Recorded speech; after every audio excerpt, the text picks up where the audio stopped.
The British Navy controlled the world's oceans with iron discipline and superior firepower, yet a bunch of drunk criminals with wooden ships made them look like amateurs.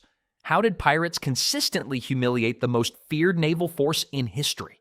Picture the Atlantic Ocean in the 1700s. Not the peaceful cruise ship paradise you might think of today, but a watery battlefield where fortunes vanished overnight and entire crews disappeared without a trace. Pirates weren't just stealing gold, they were choking the life out of Britain's most precious asset. Trade routes that pumped money straight into the empire's veins. Every merchant ship that got plundered meant less sugar from the Caribbean, fewer slaves reaching the colonies, and definitely less tax money filling the king's coffers. The British weren't about to let some sword-wielding maniacs ruin their economic party. They sent warships, lots of them. But here's where things get interesting. Most pirate vessels were tiny compared to Royal Navy ships. We're talking about scrappy crews of maybe 50 guys crammed onto boats that could barely hold their stolen loot, going up against floating fortresses packed with 200 sailors and enough cannons to level a small town. Makes you wonder how pirates survived at all, right? Well, pirates were smart enough to avoid fair fights. They targeted fat, slow merchant ships loaded with goods, easy pickings that couldn't shoot back effectively. Think of it like wolves hunting sheep instead of bears. Why risk your neck against a warship when some helpless trader was carrying the same valuable cargo? The real problem started when piracy got so bad that merchants couldn't safely cross the Atlantic anymore. Ship captains began refusing certain routes entirely. Insurance costs went through the roof. Britain's economy started feeling the pinch, and when you mess with the empire's money, they don't just send a few boats, they send an armada. By the early 1700s, the Caribbean looked like a naval parking lot. British warships patrolled every major shipping lane, hunting pirates with the same intensity they'd use against enemy nations during wartime. The hunters had become the hunted, except the pirates had one massive problem. They were outnumbered, outgunned, and running out of places to hide. Yet somehow, many pirate crews kept slipping through Britain's naval net like smoke through fingers. Every time the Navy thought they had cornered a pirate ship, it would vanish into thin air, leaving frustrated officers staring at empty ocean. The question that drove British admirals absolutely crazy was simple. How did these ragtag criminals keep outsmarting the world's most powerful navy? Catching pirates sounds simple enough, right? Send big warships after small pirate vessels, and boom, problem solved. Well, the British Navy learned the hard way that pirates were slippery as eels and twice as clever. Pirates sailed lightweight sloops and schooners that could practically dance across the waves. These ships were built for speed, not strength. Meanwhile, the Royal Navy's massive warships were floating fortresses packed with cannons and hundreds of sailors. But here's the thing about floating fortresses: they move like floating bricks. A pirate captain could spot a Navy ship on the horizon and be gone before the British could even adjust their sails properly. The real genius move was how pirates used shallow water like their personal escape route. Navy ships needed deep water to operate. Their heavy hulls would scrape bottom in anything less than 20 feet. Pirates? They'd dart into coves, inlets, and sandbars where no self-respecting warship could follow. It was like watching a mouse disappear into a crack in the wall while an elephant stood there looking confused. Then there's the master class in deception. Pirates became expert actors, transforming their ships faster than you could blink. They'd hoist merchant flags, hide their weapons under canvas, and sail right past Navy patrols looking like harmless traders. Some crews kept multiple sets of flags ready: Spanish, French, British, whatever worked for the situation. The weird part is how well this actually worked. Navy captains would wave politely at what they thought was a friendly merchant vessel, only to realize hours later they just let notorious pirates slip through their fingers. Let's not forget the geographical advantages pirates discovered. They established bases in places that were basically natural fortresses, surrounded by coral reefs, hidden behind barrier islands, or tucked into harbors with treacherous currents. Nassau in the Bahamas was perfect for this. The approaches were so dangerous that even experienced Navy pilots would think twice about entering without local knowledge. Pirates living there for months or years knew every reef and sandbar like the back of their hands. Local knowledge became their secret weapon. They understood wind patterns, tidal changes, and seasonal storms that could either trap them or set them free.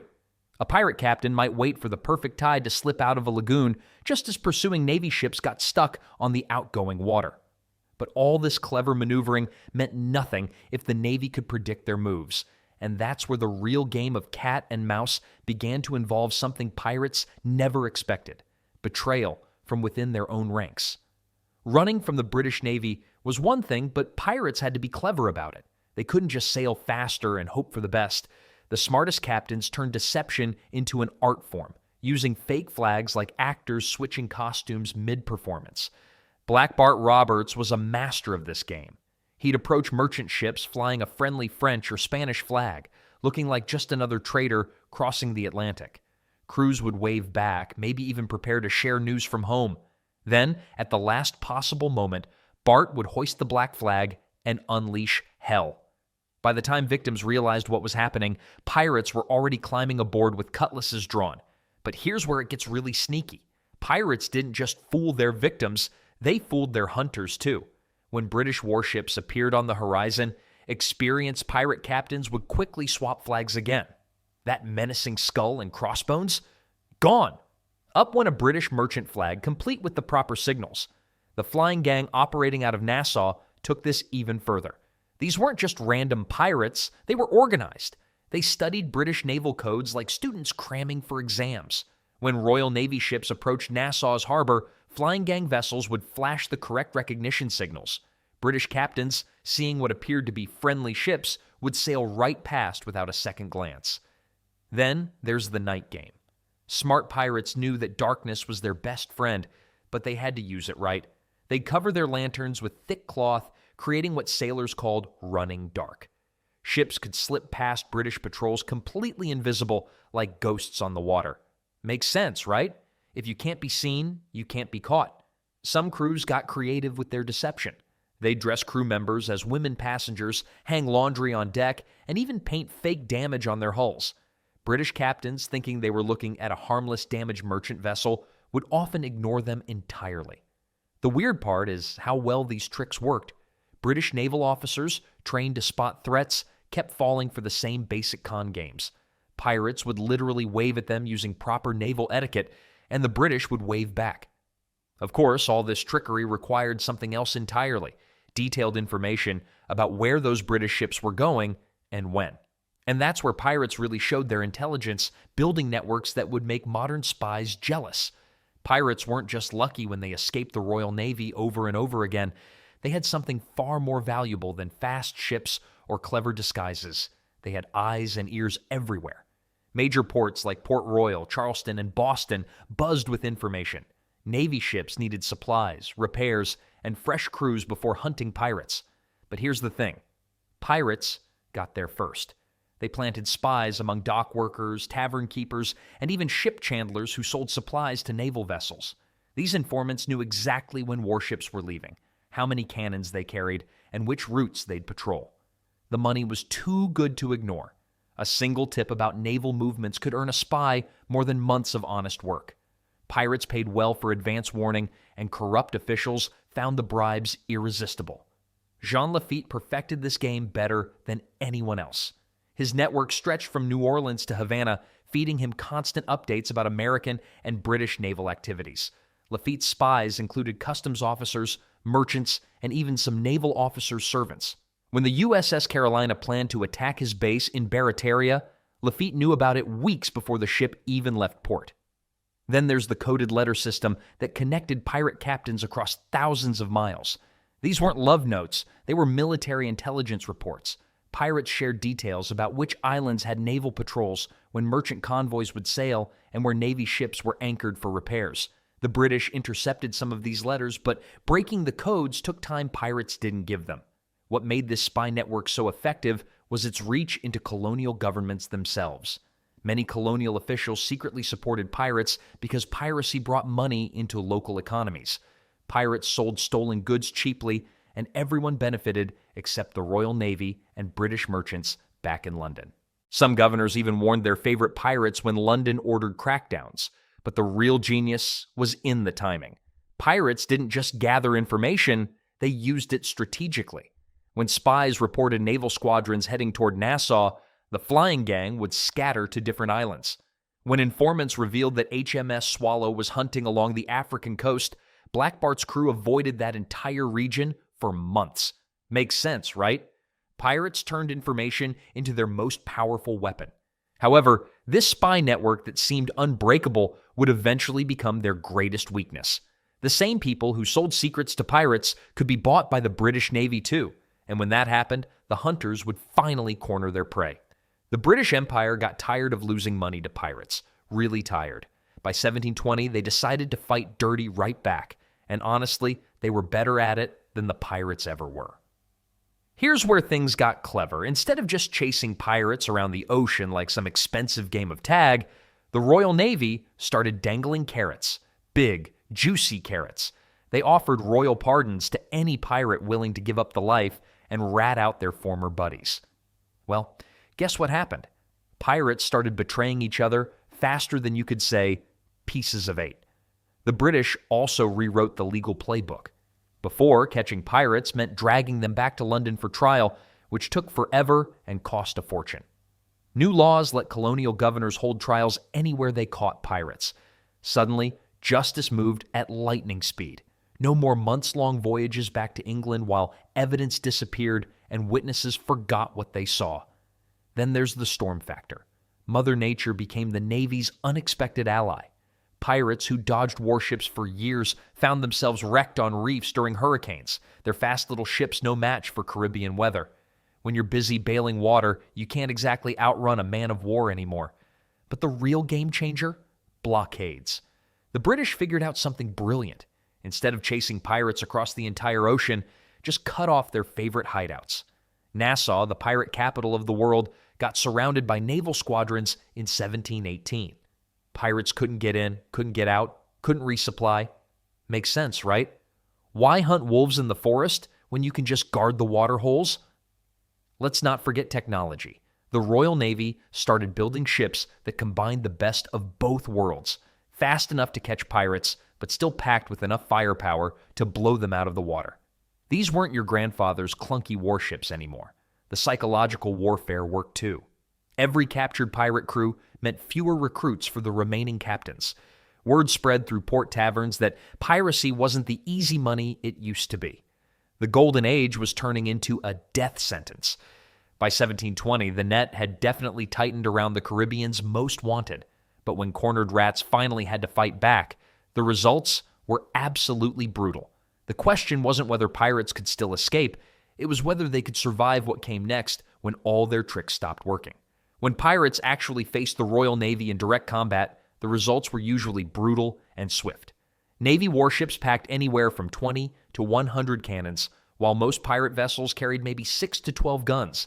That's like bringing a pocket knife to a cannon fight. The math was simple but deadly.